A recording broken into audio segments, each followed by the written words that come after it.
WheelchairTraveling.com presents an interview with Tourism for All owner José António Bourdain on Portugal. Hello, everybody. This is Ashley from WheelchairTraveling.com with José from Tourism for All. And today I wanted to talk about Portugal and touring there, what accessibility is like. So, José, I was recently on a tour in Portugal. Tell me about some of the places that we went to and what was access like at them. Well, the access in some places are perfect, 100%. And other places are not, but it's doable. You will visit the city, downtown, some nice and very old monuments and also beautiful ones. Some of them are 100% accessible. Others are not, but they have a reasonable accessibility. And with our help, with our ramps, with our team, with our support, it's easy, of course, to visit all these kind of places. You have been also in very nice restaurants. Some of them also difficult. In one of the most old neighborhoods in all Europe, it was in Alfama, where people sing and dance folklore, sing fado, and as you remember, you have been in the Pateo. It's the name of the restaurant that you have been in Alfama. It's quite difficult to go to that restaurant because as a nice, well, not nice, but very difficult inclination, but it's doable also. So you're saying getting to the restaurant is difficult? The ramp that gives access to the restaurant, the street is a high inclination.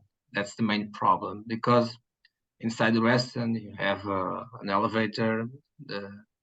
It's not very big, but it's also has space for a wheelchair, and the accessibility is also reasonable. So I think the main difficulty is the ramp to the restaurant, the small part of the street that has the ramp, and also the floor of the street, because it's an old neighborhood, and the pavement of the street is like the whole stones in the castles, more something like that, and it's quite difficult for wheelchairs, but also it's possible to go there. As you remember, I want to show you and the group some places that the accessibility is difficult. I don't want to show you or everybody all the perfect places of accessibility. I want that you know a little bit of everything, just for you to have an idea what you could expect it when you come to Portugal, because some people come alone. Of course, they are more difficult because they will be everywhere. So that's the idea. Yeah, that was the idea. That's the idea. Yeah, I definitely. I remember that restaurant very fondly, and yeah, just remember thinking, why are they taking us here? But overall, once we got there and we had the experience with the singing and the dancing and the food, I got it. I completely understood. I'm like, okay, yes, it was worth it. It was worth all the troubles. And it definitely was a good reminder for me that, sometimes it's worth it. It's worth it to challenge yourself a little bit, and to not have the easiest route always, but to keep going and just kind of trust yourself and the people that you're with, and know that it's gonna work out in the end. Yes, it's more difficult for some kind of wheelchairs. It's more easy to others, but the idea is to show you, and also the reason is why it's so difficult to find a restaurant there, as I think you saw it. It's that it's really a very old neighborhood, so it's quite difficult to make some improvements in that whole buildings. Yeah, because some of them are protected by the government, because they are quite old, and it's the patrimony of the city and of the country, and it's quite difficult to make some improvements there. That's why it's so difficult.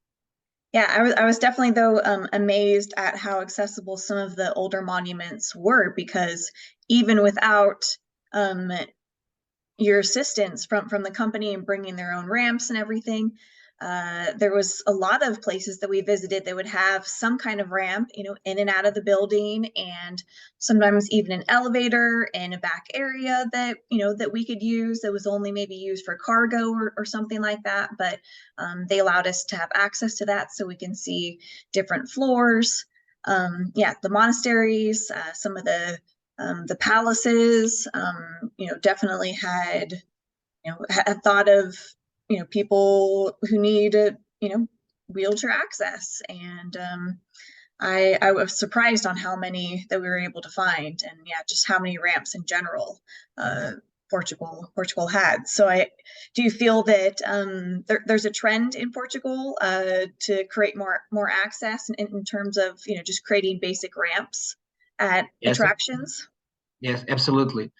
Since 2006, there's a law in Portugal that everybody who wants to make some improvements in old buildings and all the new buildings, all Yeah. the new interventions that the municipality do it on the streets, etc.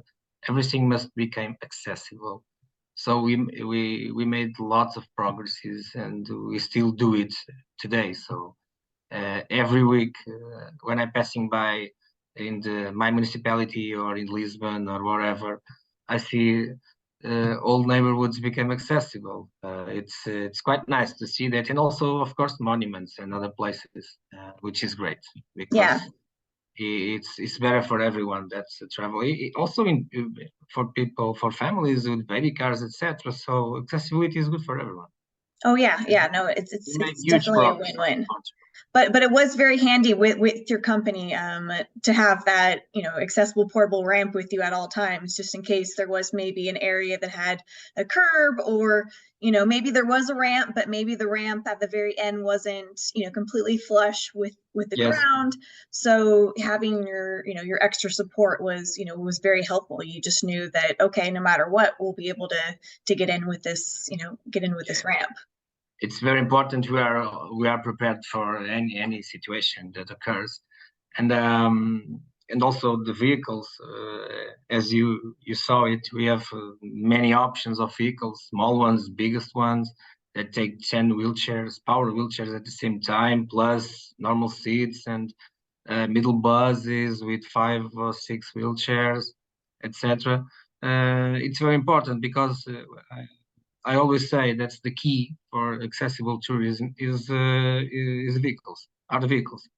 Yes. Because without vehicles, it's impossible. Because in public transportation, some buses or trams or whatever, they are accessible, others are not. Also trains, some are accessible, others are not. And if you have a group, if you don't have a middle bus or a big bus, it's impossible to transport people. So, you said 10 people or 10 people in wheelchairs. Is that the maximum that you can take at once in one bus, in one In the vehicle? one bus, yes. Okay. 10 wheelchairs plus 17 normal seats. Okay. Terrific. So I definitely think, yeah, transportation, you have to be able to get around at a destination, super key. Another key aspect of tourism that I feel is very important is accessible bathrooms. When you're out touring around, you need to be able to, find a restroom when nature calls. So how do you handle that with the tour? Do you find that only restaurants have them, or are monuments and some of the attractions, are they accessible? Are there random public bathrooms? I mean, is there certain areas that might have more access than others? Talk about Yes. public bathrooms. We have all kinds of accessible toilets in the malls, in the gas stations, um, public also. Some of them, especially in the downtown, in the main square, for example, they have public accessible toilets there. But sometimes we have one or two surprises.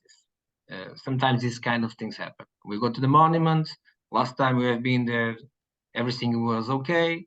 But in that specific day, the elevator is not working well, or the accessible toilet has some kind of problem, or just a normal toilet. Sometimes these kinds of things happen, and we always have to be prepared to have options, of course. But it's not. Sometimes it's not easy. Sometimes this kind of thing happens, and we must solve it. But usually we have alternatives. And we know all the places that we have accessible toilets. Yeah, so if one bathroom isn't accessible, then you can just find the next closest one. Yes, yes. Terrific. And so just to kind of back up a little bit, I want to hear about you talk about these famous Portugal tarts. Okay. Pastry of nata. There was one that we went to, some historical buildings, and then right next to one of them there was this amazing cafe where they all day long, all they do is just make these amazing Portuguese tarts. So what is the place called? Where is it? Tell me about these tarts. It calls pastéis de Belém, the pastries of Bethlehem, literally translated to English, the pastries of Bethlehem. It's a place from the 19th century, almost 200 years, and it became very famous because of the pastries that are really different and really good. And nowadays, everybody, all country, and also in many countries in the world, they made copies of the pastry of Bethlehem. Some of them are quite similar and quite tasty. Others are not so tasty. So you find it everywhere, included in the airport. Maybe you saw it, lots of boxes with pastries of Belém, because it's one of it's the sweet most known in Portugal, and also overseas is the pastry of Belém.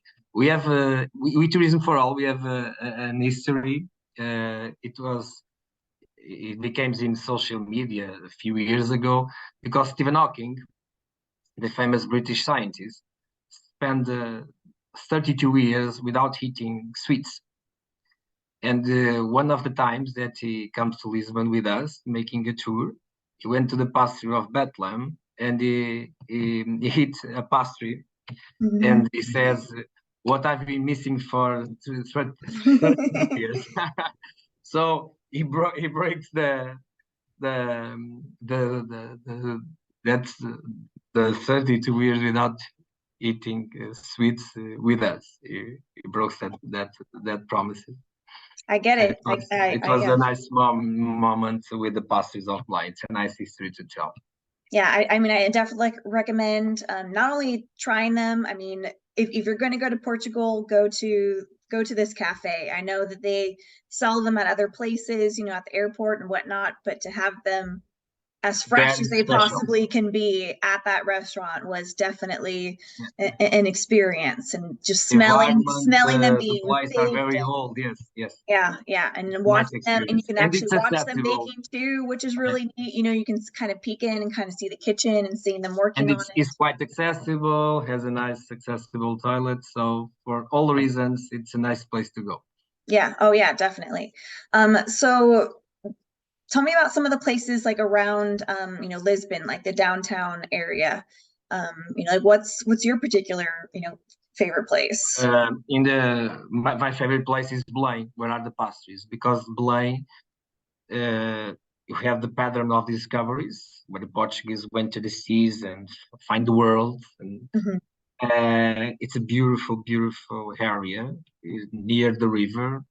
You have the monastery of Jerônimos. You have the museum of naval museum. You have the carriages museum, as you didn't have the time to see everything, but also there is where is the palace of our president of the republic.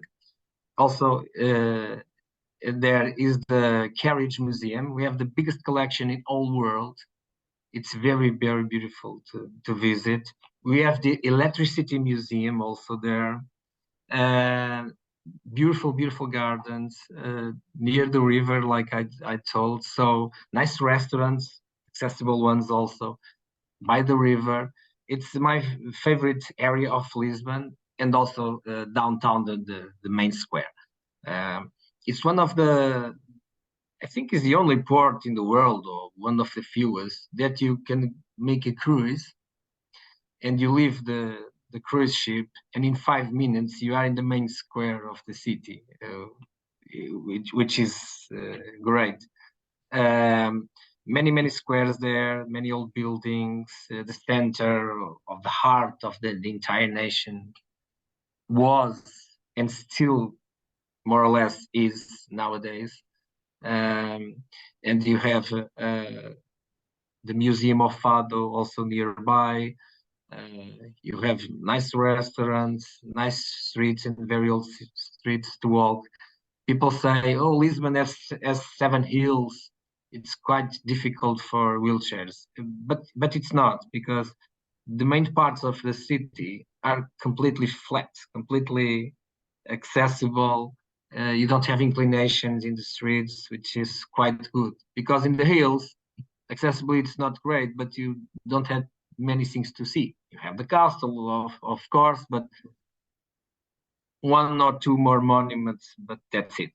So the main parts of the city are completely flat and with a very nice accessibility, and people can walk for free there and go wherever they want. It's night shopping, whatever. Yes, yes. No, I definitely remember. It was definitely Don't nice. believe in the Nice 7 hills, because the main part of the city, no problems with accessibility. And tell me about the palace that we visited. Palace of Queluz. It's between the heart of the village of Sintra and Lisbon. It's in the middle way, more or less. It's a very old palace, quite beautiful. The kings go there to spend some weekends. They, in that time, they have natural pools, etc.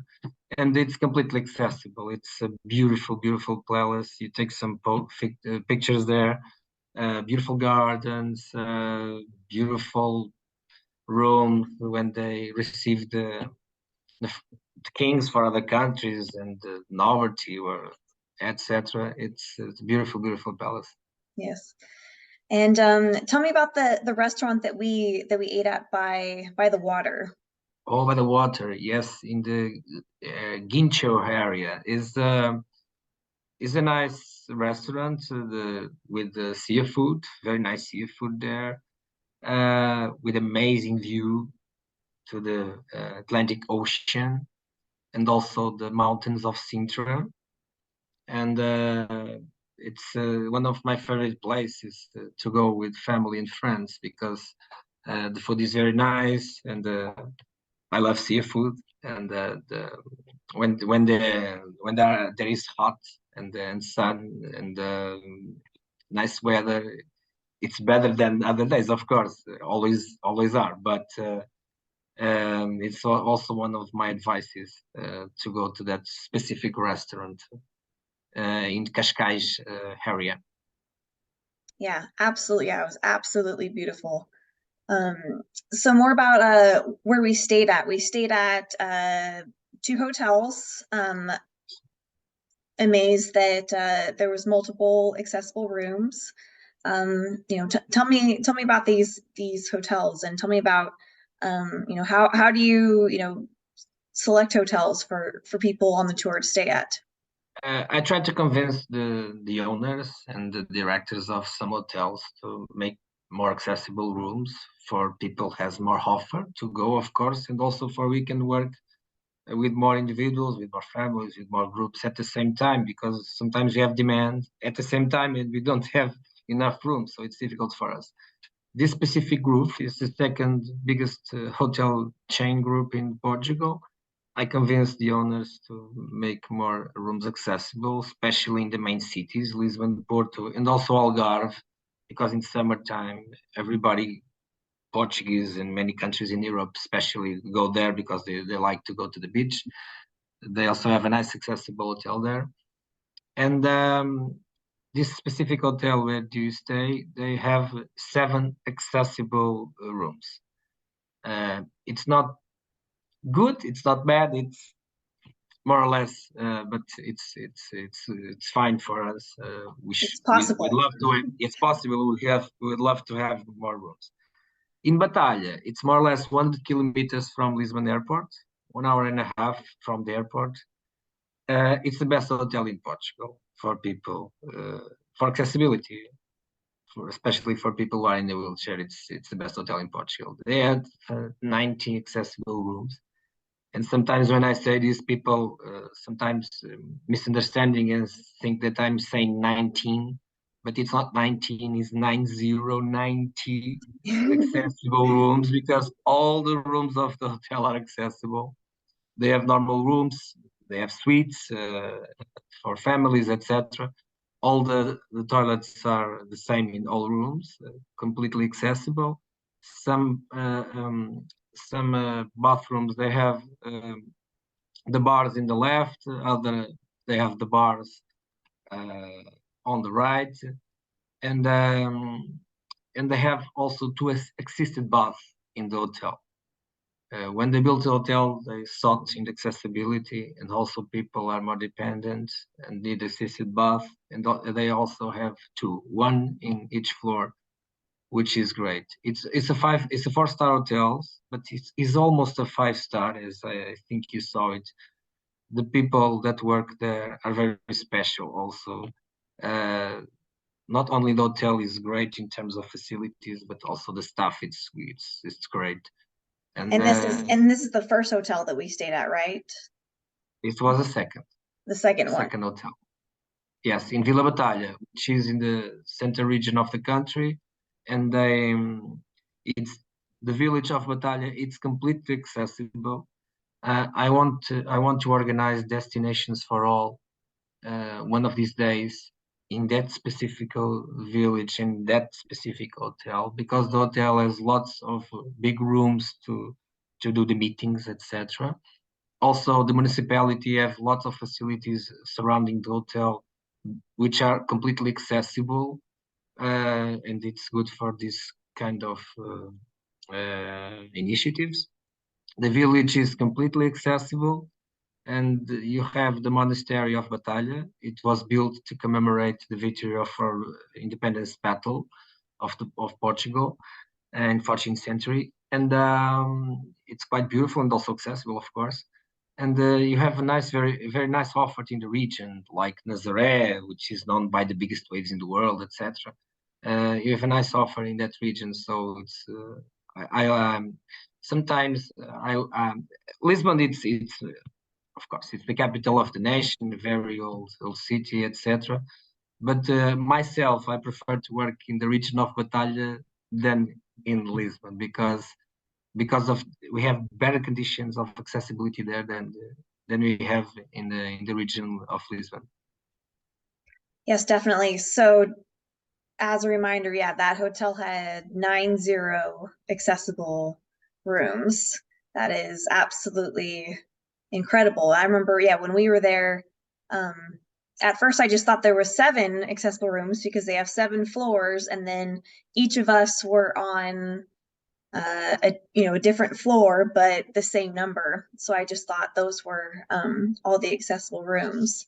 So that's absolutely incredible that that's possible, and a great place for a future conference, definitely. In Nazaré, tell me more about that. Like, is there any overlooks that are possible?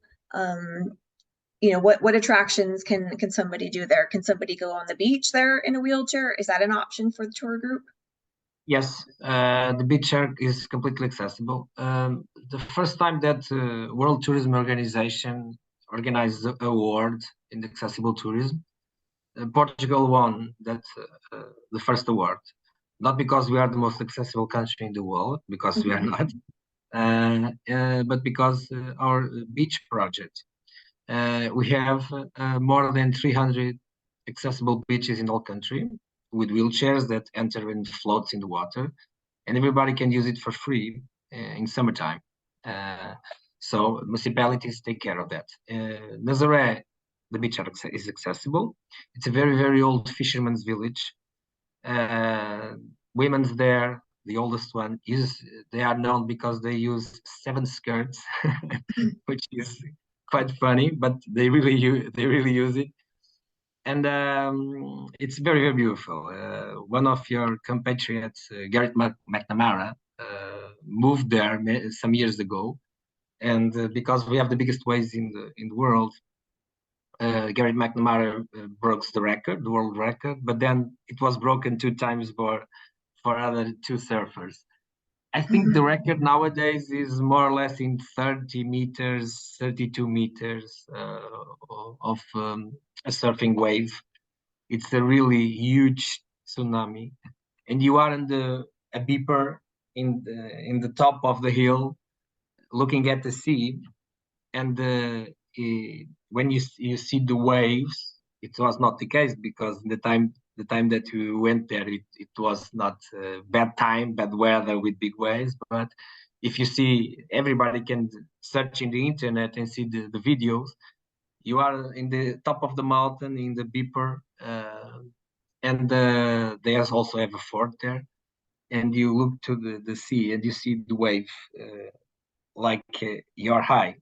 Yeah, yeah, no, it was incredible. You have Everywhere the that we idea went, that there's the wave is going videos. to come and going to take you because it's a huge tsunami. It's quite nice. It's one of the biggest attractions nowadays. Of course, seafood. They have 2 accessible restaurants there. It's not too much, but they have it, and you can go to the beach. It's accessible. Go have kilometers and kilometers of sidewalks that you can walk and take some snacks, take a drink wherever you want. It's nice. It's one of my favorite also. Yeah, it was very beautiful. So what's the other restaurant that's wheelchair accessible besides the one that we went to? It's in another hotel nearby, but the hotel only has 1 accessible room. That's why we did not use it. But we prefer to use that specific restaurant, but not the other one. But it's also possible because it was a little bit far away from the Yeah, place yeah. where you've been, and the Where time is what was it is a called? little bit short. But What was it called? I don't remember the name. Oh, you don't Sorry, remember the name of the, yeah, I okay. don't remember every I know information. every single detail in every Sorry place. about No, that because it's a lot of I information. understand. I get it, Sorry yeah. about that. So tell me, like, so why should somebody in a wheelchair travel to Portugal? Well, it's a very nice and beautiful country. Nice people, almost people speak English. Safe country, nice food. It's cheaper. If people do some search in the internet, they could see that in the last years we won lots of World Travel Awards in tourism. We are the best European destination, best city break destination, the best destination in the world, 4 times. So many reasons. Nice health system, not the best one, but it's nice. People can go and to any facilities in the health system, and it's for free. Even foreigner people, even people who are illegal, imagine in the country, if they have some health problem, they could go to our national system, and they don't ask you for documents, they treat you. And that's one of why Portugal is also very famous, is because of our health system. So many reasons to come to Portugal and enjoy nice vacations. Excellent. And I have to ask this question too. Tell me a little bit more like about Portugal food. You mentioned, that you love seafood. We talked about, some restaurants and stuff like that and their bathrooms. But yeah, tell me about the food in general. Well, the food in general is healthy. We call the diet Mediterranean diet. It's very famous in the health system also because we use olive oil to cook. It has fat, as you know, but is nature fat. It's not a bad fat. It's a good fat. We cook. We have a nice a big coastline. We are a small country. That's something that most people don't know. This we are a very small country in Europe, but the biggest sea waters in Europe are ours. You know, we have huge sea waters because of islands of Madeira and Azores. And the Azores, the U.S. has a military base there. That is what is very important in the Iraq War. And we have a big coastline. We have lots of fish in our waters. We are the second or the third country in the world that hits more fish. Also have creation of other animals, of course, and also the meat are very nice. We cook of many ways, fish or meat. For example, we have bacalhau. It's a fish that we have a book that teaches how to cook this kind of fish 1,000 ways. So one fish, 1,000 ways how to cook, different kinds of ways how to cook the fish. You could imagine how is our cuisine. Okay, so you really should try the Portuguese food. It's quite something. For me, it's the best in the world, of course, but I'm suspicious. But it's quite natural. It's not don't have lots of condiments, etc., like other countries. It's quite natural. Olive oil, salt, and almost done. No, we don't put it very condiments. It's quite nice, our food. Yes, so very fresh, so very fresh. So why should somebody tour with you? Well, I think we have a good service. We are very committed with our clients, safety, and we want that they feel secure and enjoy. Of course, they feel happy and relaxed. And usually we take care almost everything. We have very nice vehicles. We have the knowledge of all the places in terms of accessibility. So that's the reasons why I think it's nice to come to Portugal and travel with us.